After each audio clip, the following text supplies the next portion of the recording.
दोस्तों आज पेश है छड़ी वाला राक्षस। ये कवर चित्र है दोस्तों।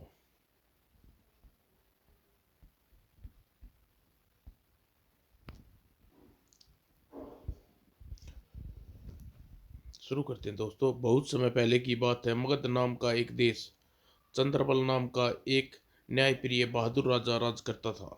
राजा की पहली रानी लक्ष्मी एक पुत्र राम को जन्म देकर सुरक्षित हार गई। राजन, प्रजा की यह इच्छा कि आप दूसरा ब्याह कर ले। मंत्री जी, रानी लक्ष्मी के जाने के बाद हमारे जीवन में अंधेरा छा गया है। हम दूसरे विवाह के बारे में आप कैसे सोच सकते हैं? किंतु राजन, स्वर्गीय रानी जी की निशानी की रक्षा के लिए आपको दूसरा विवाह करना पड़ेगा। यह तो ठीक है, मगर दूसरी रानी हमारे बेटे राम को प्यार न दिया तो? आपकी शंका निराधार है। नई रानी अवश्य ही राजकुमार राम बेटे को सम्मान से प्यार करेगी। मंत्री जी, हमें पूजा का प्रजा का आदेश स्वीकार है। अपने छोटे से देश राजा मगध ने नरेश चंद्रबल को अपना दामाद बनाने के इच्छुक थे। यह समाचार मिलते ही चंद्रपुर के राजा बेटी तारा का प्रस्ताव आया। क्या आप किसी अन्य राजा घराने से कोई प्रस्ताव है? जी हाँ, बहुत से रजवाड़े आपसे संबंध जोड़ने के इच्छुक हैं। मंत्री जी, आप सभी को संदेश दें कि वे राजकुमारियों के चित्र हमें भेज दें। अनेक राजकुमारियों के चित्र आ गए। राजन, अब आप इन चित्रों में से किसी भी राजकुमारी का चुनाव कर सकते हैं। हम इन चित्रों को एक नजर देखना चाहते हैं। मंत्री विजय एक एक करके सभी चित्र चंद्र बल को दिखाए। सूर्य नगर की राजकुमारी इंदुबाला हमारी पसंद के अनुरूप है। राजन, मैं सूर्यनगर के राजा के पास संदेश भिजवाता हूँ। विवाह की तैयारी होने लगी। जनता को यह जानकर खुशी की लहर दौड़ गई। सूर्यनगर के चंद्रबल का स्वागत किया और विवाह का कार्यक्रम संपन्न हो गया। और अपनी नई रानी के साथ खूब दान पुण्य किया। महाराज की जय हो। महाराज सदा अमर रहे। रानी, यह हमारी स्वर्गीय पत्नी लक्ष्मी का पुत्र राम है। हमें आशा है आप इसे माँ का प्यार देंगी। राजन, राम राजकुमार राम तो हमारी आंखों का तारा है। बेटे, अपनी नई माँ को प्रणाम करो। प्रणाम रानी माँ, जीते रहो मेरे लाल। राजा राम के साथ चला जाता है। अब मुझे अपनी सोत के बेटे को देखभाल करनी पड़ेगी। रानी के पीर से आई दासी केत की अवसर मिलते ही उसके कान भरने लगी। रानी जी, आप इतने बड़े राज्य की रानी तो बन गई, परंतु एक कमी रह गई। आपका बेटा इस राज्य का राजा नहीं बनेगा। तू कहती तो ठीक है, किंतु मैं कर भी कह सकती हूँ। रानी जी, अगर आप राजकुमार राम को मार्ग से हटा दे तो यह काम अपने आप हो जाएगा। तो क्या मैं राम को जहर दिलवा दूं? यही आपकी समस्या काल है। रानी के कहने पर दासी जहर ले आई। वह दासी को निर्देश देती है, तुम राजकुमार राम को दूध में इस जहर को मिला देना। रानी जी, यह जिम्मेवारी आप मुझ पे छोड़ दीजिए। महल का एक सेवक जब राजकुमारी को दूध ले जा रहा था तब, क्यों रे मुटकू, कहाँ भागा जा रहा है? जरा मेरी भी तो बात सुनता जा। बोल, क्या कहती है? आज मेरा मन गजरा पहनने को है कर रहा है। तू माली से गजरा ला कर दे दे। पहले मैं राजकुमार को दूध दे आऊं, उसके बाद गजरा लाऊंगा। दासी उठने का नाटक करती है। तू मेरा एक छोटा सा काम नहीं कर सकता? मगर राजकुमार का दूध? मैं जानती हूँ राजकुमार तेरे हाथों से दूध पीते हैं। ला, दूध का बर्तन मुझे दे। जाकर माली का से गजरा लिया। अच्छा, मैं जाता हूँ। मटकू दासी को दूध देकर चला गया। अब मैं कुछ दूध में जहर मिला देना चाहिए। कुछ देर पश्चात मटकू वापस आया। यह लो अपना गजरा। तुम तो बहुत अच्छा तू तो बहुत अच्छा है। अब जाकर राजकुमार को दूध पिलाओ। मटकू दूध का बर्तन लेकर चला जाता है। जहर मिला दूध पीते ही राजकुमार मर जाएगा। मटकू राजकुमार के कक्ष में। राजकुमार, आप दूध पी लीजिए। नहीं, आज हम दूध नहीं पिएंगे। आप दूध नहीं पिएंगे, हम आपको परियों की कहानी नहीं सुनाएंगे। पहले तुम लाल परी की कहानी सुनाओ, उसके बाद हम दूध पी लेंगे। मोटकू दूध का बर्तन तिपाही पर रख दिया, वह राम को कहानी सुनाने लगा। राजा इंद्र के दरबार में एक लाल परी थी, वह बहुत सुंदर थी, उसे देखते रह जाते थे। उसी समय कक्ष में एक बिल्ली प्रविष्ट हुई। एक दिन राजा इंद्र लाल परी से नाराज हो गए। बेचारी लाल परी। दूध बिल्ली दूध के बर्तन पर झपटी, बर्तन फर्श पर गिर गया। इसे दूध पी लेने दो, बहुत भूख लगी है। बिल्ली दूध पीते ही तड़प कर मर गई। अरे, दूध पीते ही मर गई बेचारी बिल्ली। और जब यह घटना का समाचार मिला राजा को, राजन राजकुमार राम को दूध में जहर दिया गया था। राजवैद्य बचे हुए दूध का परीक्षण करके बताया, प्रभु मेरे बेटे की रक्षा करी। राजकुमार दूध पी लेते तो राजन, जिसकी रक्षा ईश्वर करता हो उसे कोई कोई नहीं मार सकता। मंत्री जी, आप यह पता लगाए हमारे बेटे की जान लेने की कोशिश किसने की? जोग्या। राज आज राजकुमार को नए महल में रखा जाए और उसके भोजन की प्रत्येक वस्तु पहले परीक्षण की जाए। जो आज्ञा राजन, ऐसा ही होगा। राजा की आज्ञा। राम को अलग महल में रहने लगा। उसे खाने में जो भी चीज दी जाती रसोई घर में स्वयं चख कर ले। रानी जी, कमबख्त बिल्ली ने बात बिगाड़ दी। किसी को तुम पर संदेह तो नहीं हुआ? नहीं रानी जी, कोई सपने में भी नहीं सोच सकता दूध में जहर मैंने मिलाया होगा। राम जिंदा बच गया, यह मेरी कोशिश भी बेकार गई। दासी रानी को नए महल की स्थिति के बारे में बताती है। अब दोबारा राम की जान लेने की कोशिश करना ठीक नहीं है, हमें अब प्रतीक्षा करनी पड़ेगी। आप ठीक कहती है। और रानी इंदुबाला पर महामंत्री विजय को संदेह था। मटकू भंडार गृह में दूध लाया। राम में रानी जी की दासी ने दूध बर्तन देकर वह गदरा लेने चला गया। उसी समय दूध दासी में दूध में जहर मिलाया होगा, यह षड्यंत्रकारी रानी का है। मैं राजा को यह बात कहूं तो कैसे कहूं? दिन बीतते चले गए। आखिर एक दिन रानी को पुत्र जन्म दिया। बताइए राजा, आपको यहाँ एक पुत्र रत्न हुआ है। धन्यवाद प्रभु। अगले ही क्षण महाराजा ने मंत्री को आदेश दिया, जाओ पूरे देश में खुशियों का ऐलान कर दो। जो 11 दिन राजा के यहाँ संतान होने से पूरी राज्य में जश्न मनाया गया। राजा इस अवसर पर खूब दान पुण्य कर महाराज की जय हो, महाराज सदा अमर रहे। धीरे धीरे समय बीतने लगा। राजकुमार हर प्रकार से युद्ध विद्या तथा शिक्षा ग्रहण करके जवान होने लगे। शाबाश बेटे मेरे राम, शाबाश श्याम, कितने बलवान और सुंदर हो। जब दोनों राजकुमार जवान हुए तो दासी केतकी रानी इंदुबाला से कहा, रानी जी, आपने इस समय कोई कदम नहीं उठाया तो जीवन भर पछताना पड़ेगा। केतकी, हम कर भी कह सकते हैं। दासी केतकी रानी को योजना बताई। आप राजवैद्य की सहायता से महाराज को बीमार कर दीजिए। इस कार्य से क्या फायदा हुआ? राजवैद्य महाराज का उपचार के लिए कोई ऐसी चीज लाने को कह देंगे जिससे नामुमकिन होगी। उस चीज को लेने चला जाएगा और आपका काम आसान हो जाएगा। केतकी, तूने बड़ी अच्छी तरकीब बताई।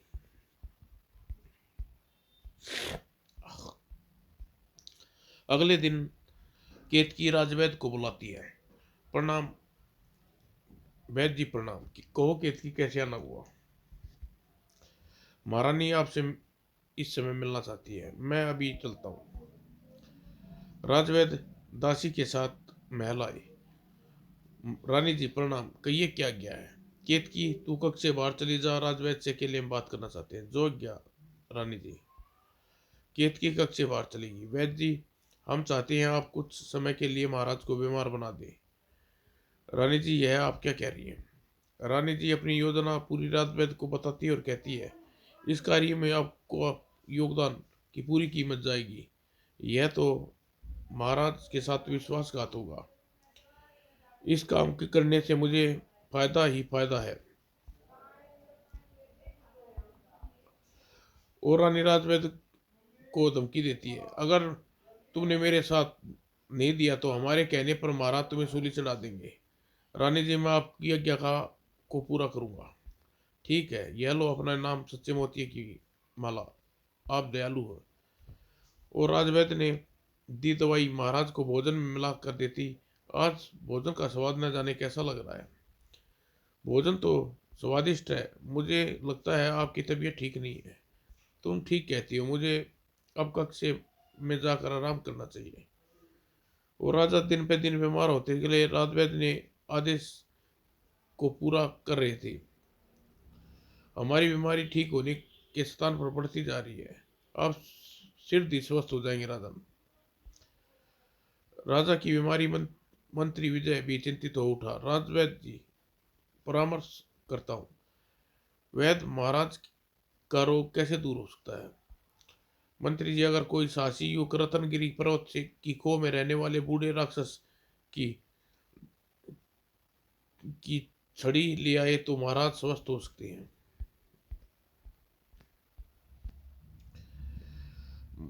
महामंत्री विजय, यह जानकर खुशी होती है, हमारे राज्य में साहसी युवकों की कमी नहीं है, कोई भी इस कार्य को पूरा कर देगा।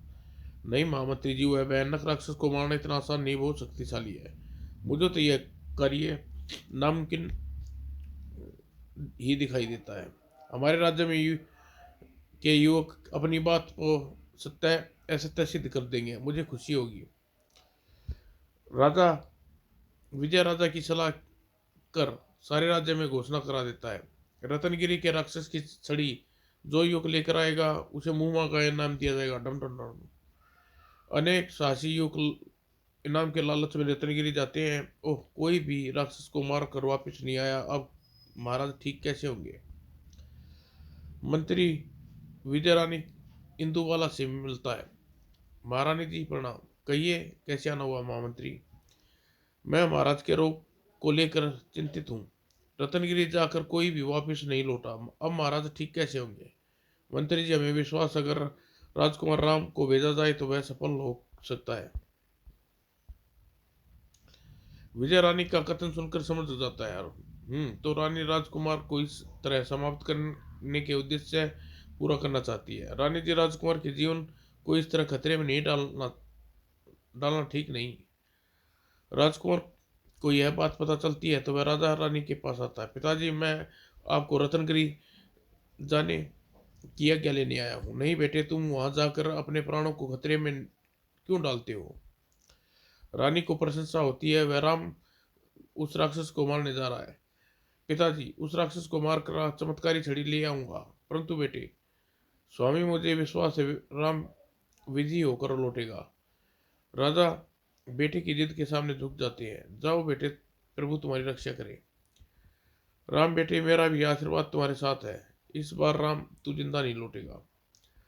राम नगर की ओर चल देता है। कई दिन तक वह सफर करता रहता है। मेरा घोड़ा थक चुका है, बेदम हो चुका है, मुझे कहीं विश्राम करना चाहिए।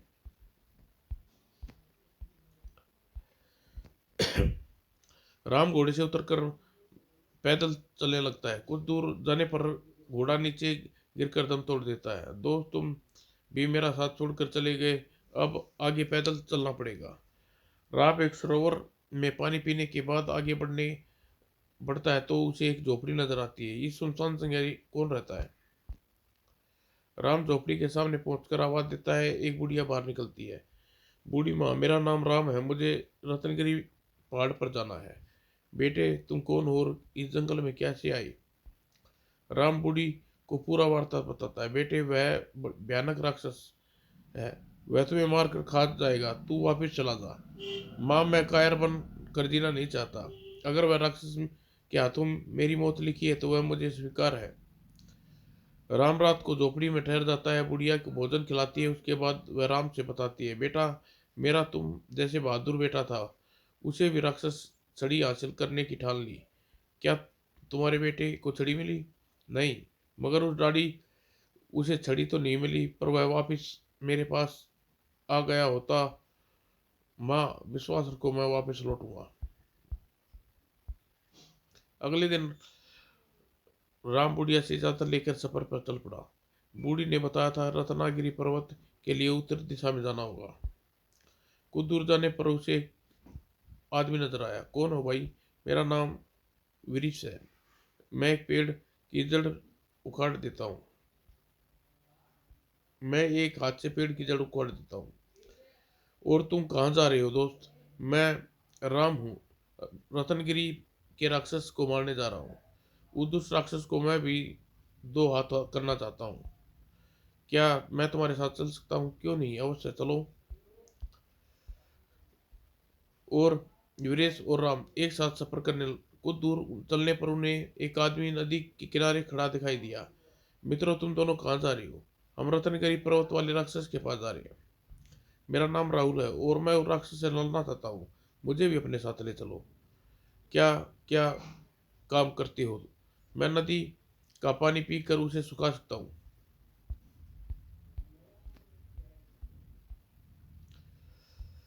इस तरह तो तीनों इकट्ठे हो गए और वृक्ष मार्ग के पेड़ों को अब उखाड़ कर एक तरफ हटा देता और राहुल पानी पीकर नदी का राह बना देता। मैं थक गया हूँ, मुझे भी आगे आगे चला नहीं जाता। तुम यहीं ठहरो, मैं ठहरने योग्य स्थान देखता हूँ। राम अपने साथियों को बैठा छोड़कर आगे चल पड़ा। कुछ दूर जाने पर एक झोपड़ी दिखाई दी। इस झोपड़ी में आराम कर सकते हैं। देखो झोपड़ी में कौन रहता है। राम झोपड़ी के अंदर। अरे, झोपड़ी तो खाली पड़ी है, अपने दोस्तों को यहाँ बुला लाऊं। अपने दोस्तों के पास आया। साथियों, पास में एक झोपड़ी है, हम उसे ठहर सकते हैं, चलो वहीं ठहरते हैं। तीनों झोपड़ी में आ गए। उन्होंने आराम किया। सुबह, वीरेश तुम यहीं रह कर खाना बनाओ, हम दोनों शिकार पर जाते हैं। राम और राहुल जंगल में चले गए। वीरेश झोपड़ी में रखे सामान से खाना बनाने लगा। अब मैं लेट कर थोड़ा आराम कर लूं। अचानक दरवाजे दरवाजे पर दस्तक की आवाज से चौंका दिया। पता नहीं सब कौन आ गया, मैं दरवाजा नहीं खोलूंगा। तभी बाहर से एक आवाज आई, दरवाजा खोलो। मैं तुम्हारा नौकर नहीं हूं, दरवाजा नहीं खोलूंगा। दरवाजा नहीं हूं कि दरवाजा खोलूं। दरवाजा खुलते ही एक भयानक आकृति वाला राक्षस दिखाई दिया। बोलो, हार मानते हो या लड़ना चाहते हो? मैं तुमसे लड़ना चाहता हूँ। राक्षस ने मिनटों में वीरेश को हरा दिया और उसके बाद उसे वीरेश को रस्सी से बांध दिया। दुष्ट राक्षस, यह खाना मैंने अपने दोस्तों के लिए बनाया है। यम यम, बड़ा अच्छा खाना बनाया है। राक्षस सारे भोजन को खाकर वहां से चला जाता है। अब मुझे अपने बंधन खोलने की कोशिश करनी चाहिए। थोड़े प्रयास के बाद वह आजाद हो गया। मुझे दोबारा खाना बनाना पड़ेगा। वीरेश खाना बनाने में जुट गया। उसी समय राम और राहुल आ गए। अरे, अभी तक खाना नहीं बना? मुझे नींद आ गई थी और मैं खाना बनाने का ध्यान ही नहीं रहा। भोजन बनाने पर तीनों ने खाया और सो गए। अगले दिन सुबह, राहुल तुम झोपड़ी में रहो, हम दोनों शिकार करने जाएंगे। और दोनों चले गए। राहुल ने खाना बनाया, वह लेट गया। यह आवाज इतनी जल्दी कैसे? उठूं, चलकर दरवाजा खोलूं। वह उठकर चलने को हुआ। तभी एक आवाज आई, किसी अजनबी की आवाज है। अंदर आना चाहते हो तो खुद दरवाजा खोल लो। दरवाजा खुलते ही राक्षस सामने आ खड़ा हुआ नजर आया। बोलो, हार मानते हो, लड़ना चाहते हो? मैं लड़ूंगा। राक्षस ने राहुल को हराकर रस्सी से बांध दिया। अरे, यह तो सारा खाना चट किए जा रहा है, इसे रोक भी नहीं सकता। यम यम, बड़ा मजेदार खाना है। राक्षस चला गया। राहुल रस्सी को अपने से छुड़ा लिया। उसके बाद खाना बनाने में जुट गया। अपने दोस्तों के आने से पहले खाना बना लेना चाहिए। तभी उनके दोस्तों आ पहुंचे। आज तुमने भी खाना नहीं बनाया? मुझे जरा झपकी आ गई थी। वह राक्षस ने मेरी तरह इसकी भी थुकाई की होगी। अगले दिन राम खुद झोपड़ी में रहने का निश्चय किया। तुम लोग खाना बनाने में बहुत सुस्त हो, जाओ, यहाँ रहूंगा और तुम शिकार कर लाओ, हमें स्वीकार है। वे दोनों शिकार करने चले गए और खाना बनाने की तैयार किया। दरवाजा खोलो, ठहरो, मैं आता हूँ। उसने दरवाजा खोला तो सामने राक्षस खड़े पाया। तुम्हें क्या चाहिए? तुम्हें अभी पता चल जाएगा मुझे क्या चाहिए। राक्षस राम की झपटा राम ने तलवार निकाल ली। तो तुम नहीं मानोगे, अपनी करतूत का मजा चखो। और राम का तलवार का वार राक्षस के कान काट दिया। अब दूसरे कान की खैर मनाओ। अरे मेरा कान! और राक्षस की तलवारबाजी से डर गया और राम ने रस्सी से उसके हाथ पैर बांध दिए। मुझे छोड़ दो, मैं तुम्हें नहीं सताऊंगा। अभी मैंने तेरा कान काटा है, थोड़ी देर में तेरी गर्दन काटूंगा। राम को उठकर राम झोपड़ी से दूर एक झाड़ी के पीछे डाल दिया। इसे झोपड़ी में आ गया। इस दुष्ट ने मेरे दोस्तों को सताया होगा, तभी वे समय पर खाना नहीं बना सके और अपने दोस्तों को शिकार करने आ गए। खाना तैयार है? हाँ दोस्तों, बहुत देर से बना रखा है। तीनों ने मिलकर भोजन किया। क्या हमारे जाने के बाद कोई नहीं आया? हाँ, वही राक्षस आया था जिसे डर कर तुम लोग खाना नहीं बना पाए।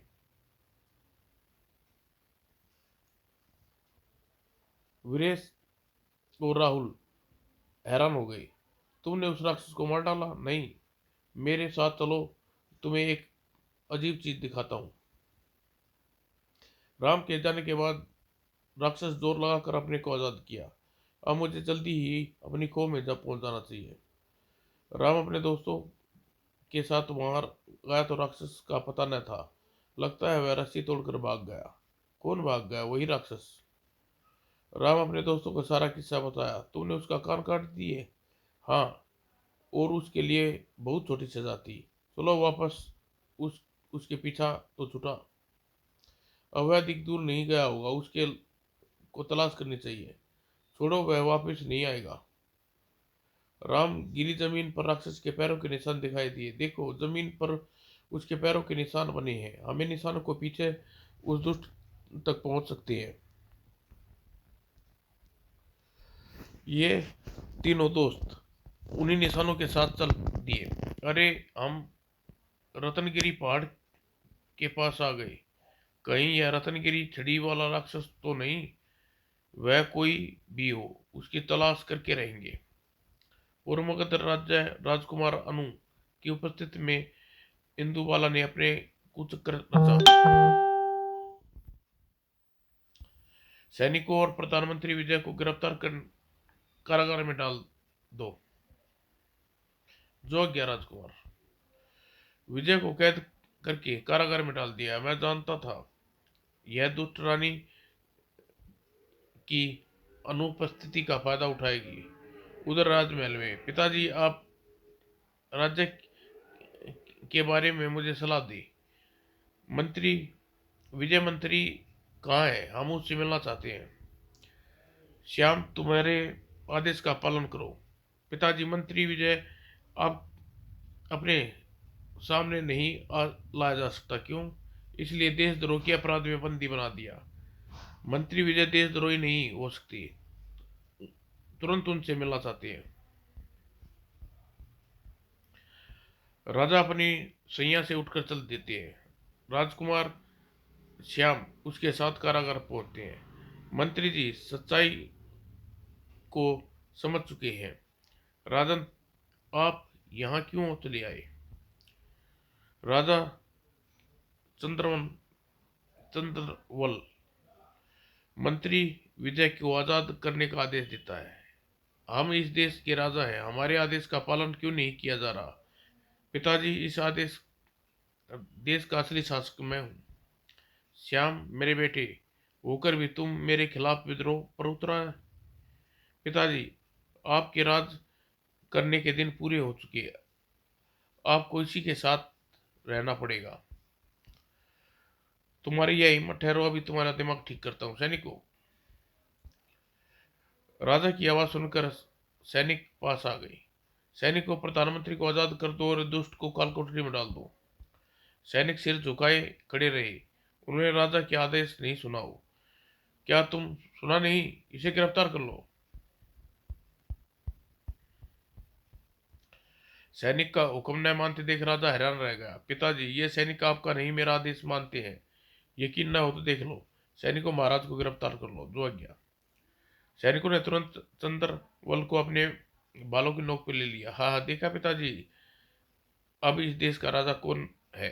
विश्वासघाती गद्दार चंद्रबल को कारागार में कैद कर दिया जाता है। राजन, अब क्या होगा? मंत्री जी, हमें ईश्वर के न्याय पर भरोसा है। उसके घर देर है देर नहीं। राज्य में ऐलान किया जाता है, चंद्रबल अपने बेटे को राजगद्दी सौंप कर तीर्थ यात्रा पर चले गए हैं। प्रजा सूचित किया जाता है, राजकुमार श्याम राज्य सब राजा समझा जाए और आदेश माना जाए। श्याम ने राजा बनने से पहले राजा के वफादार लोगों को पकड़ लिया। सैनिकों, इन सबको मौत की घट उतार दो। राजा बनते ही श्याम प्रजा पर जुल्म ढाने लगा। सैनिकों, राज्य की बस्ती में धन छीन कर लिया, इनकार करे तो उसके घर में आग लगा दे। जो आज्ञा। उधर राम अपने दोस्तों के साथ खो तक जा पहुंचा। वह राक्षस इसी खो में गया है। वह बहुत गहरी है और नीचे तल भी नजर नहीं आता। वीरेश, तुम इसमें उतर जाओ। वीरेश तुरंत अपनी पिटाई याद आ गई। नहीं नहीं, मैं नहीं उतरूंगा। अच्छा तो राहुल, तुम उतर जाओ। अरे वाह, मैं भी क्यों नीचे उतर जाऊं? राहुल भी राक्षस का डर सता रहा था। ठीक है, मैं नीचे उतरता हूँ। रस्सी का सिरा अपने हाथों में पकड़कर राम खो में उतरने लगा। दूसरा सिरा ऊपर वीरेश और राहुल पकड़े हुए ढील दे रहे थे। कुछ दिखाई नहीं दे रहा, पता नहीं खो का तल कितनी गहराई में है। अंत में राम के पैर नीचे धरती पर टिक गई। उसने रस्सी को सिरे से हाथ छोड़ दिया। अब मुझे अंधेरे के हाथों के सहारे आगे बढ़ना चाहिए। कुछ दूर चलने पर अंधेरा छटा। उसे एक महल दिखाई दिया। चमचमाता महल सोने का बना हुआ था। आह, कितना सुंदर महल है! इसके अंदर चलकर देखना चाहिए। महल के अंदर जाने के बाद पश्चात कक्ष में अप्सरा जैसी सुंदर लड़की दिखाई दी। तुम कौन हो? इस महल में कैसे आई? मैं सूर्यपुर के राजा की बेटी पद्मा हूँ। एक राक्षस मुझे कैद कर रखा है। तुम यहाँ पर क्यों आए हो? मैं उसी राक्षस की खोज में आया हूँ। आज किसी ने उस राक्षस के कान काट दिए। वह बुरी तरह क्रोधित है। उसके पास मत जाओ, तुम्हें मार डालेगा। वह मेरी जान नहीं ले सकता। तुम मुझे उसके पास ले चलो। राजकुमारी राम को सावधान किया। वह बहुत शक्तिशाली है, तुम उसका सामना नहीं कर सकते। शायद तुम्हें पता नहीं कि मैंने उस दुष्ट के कान काटे हैं। पद्मा उसे राक्षस के पास ले गई। तुम मरने के लिए यहाँ चले आए दुष्ट। मैं तुम्हें अभी यमलोक की यात्रा करवाता हूँ। राक्षस ने अपनी छड़ी उठाने उठाने का समय भी न मिला। राम ने उसे तलवार बदन में घोंप दी। आज तुम्हें अपने किए की सजा भुगत। आ अगले ही पल राम ने उसके सिर काट कर अलग कर दिया और राक्षस की छड़ी उठा ली। मेरे दोस्त खो के ऊपर खड़े हैं उन्हें कुछ हमें कुछ सामान ले कर चलना चाहिए, जैसी तुम्हारी इच्छा। राम कठरिया में हीरे जवाहरात भर लिए और उसके बाद खो के मुआने पर आ गया। दोस्तों, तुम दोनों गठरी बांध रहा उन्हें ऊपर खींच लो। वीरेश और राहुल गठरियां ऊपर खींच ली। इन गठरियों में तो हीरे जवाहरात है। अब हमें दुखों के दिन बीत गए। रस्सी नीचे लटक गई। पद्मा रस्सी के सिरे को पकड़ लिया। दोस्त, चीज मेरे लिए यह चीज मेरे लिए है। रस्सी को ऊपर खींचने पर राजकुमारी बाहर आई तो दोनों की नीयत बदल गई। अगर राम हम नीचे ही छोड़ देते हैं तो दौलत के साथ साथ सुंदरी भी हमारे हिस्से में आ जाएगी। मैं भी यही सोच रहा हूँ। और वह रस्सी थोड़ा ऊपर खींच कर छोड़ दी। ऐसा लगता है मेरे दोस्तों के मन में बेईमानी आ गई है। दोस्तों, रस्सी को नीचे डालो, अभी मुझे ऊपर आना है। रस्सी नीचे आने लगी। मुझे इनकी परीक्षा लेनी चाहिए। एक जगह पत्थर को रस्सी पर बांध दूं। दोस्त, हमने रस्सी डाल दी। राम ने रस्सी के सिरे पर एक पत्थर बांध दिया। दोस्तों, अब मुझे ऊपर खींच लो। वीरेश और राहुल ने रस्सी को थोड़ा ऊपर खींचा और फिर छोड़ दिया। धोखा मेरे दोस्त विश्वासघाती है। और दोस्त अब राम की तरफ से निश्चिंत थी। अब तुम दोनों अपने दोस्त को धोखा दिया। शांत रहो सुंदरी, हम तुम्हें राम से अधिक सुख देंगे। नया विवाद उन दोनों के बीच छिड़ गया। यह सुंदरी मेरी है, इस पे मेरा अधिकार है। मूर्ख मेरे हाथ मरना चाहता है, यह सुंदरी मेरे मेरे साथ रहेगी। पद्मा को पाने के लिए दोनों आपस में तलवार लेकर भिड़ पड़े। धोखेबाज, आज तेरी मौत मेरे हाथों होगी। मैं तुम्हें आज जिंदा नहीं रहने दूंगा। और मौका मिलते ही राहुल के सीने में तलवार घुपा दी और राहुल ने तलवार उसकी गर्दन काट डाला। दोनों नीचे गिरकर मर जाते हैं। पद्मा खो में नीचे झांकती है। राम, तुम छड़ी को हाथ में लेकर कहो कि वह तुम्हें ऊपर ले आए। राम छड़ी को पकड़ते ही ऐसा कहता है, अरे मैं तो ऊपर आ गया। मैं जानती थी यह छड़ी अपना चमत्कार दिखाएगी। राम को यह पता चला कि उसके दोस्त आपस में लड़कर मर गए। राम ने छड़ी हवा में उड़ने वाले घोड़े की मांग की। राजकुमारी, पहले तुम्हें तुम्हारे पिता के पास पहुंचा दूं। घोड़े पर पद्मा सवार होकर सिरधी सूर्य नगर पहुंच गई। मेरी बेटी आ गई। प्रभु ने हम पर कृपा की। पिताजी, सूर्यपुर के राजा को राम ने सारा किस्सा बताया। बेटे, तुम्हें अपना दामाद बनाता हूँ। मुझे आपका आदेश स्वीकार है।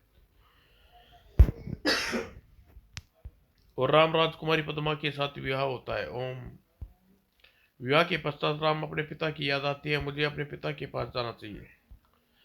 और फिर सूर्यपुर के राजा से विदा लेने कहता है, अब मुझे अपने पिता के पास जाने की आज्ञा दीजिए।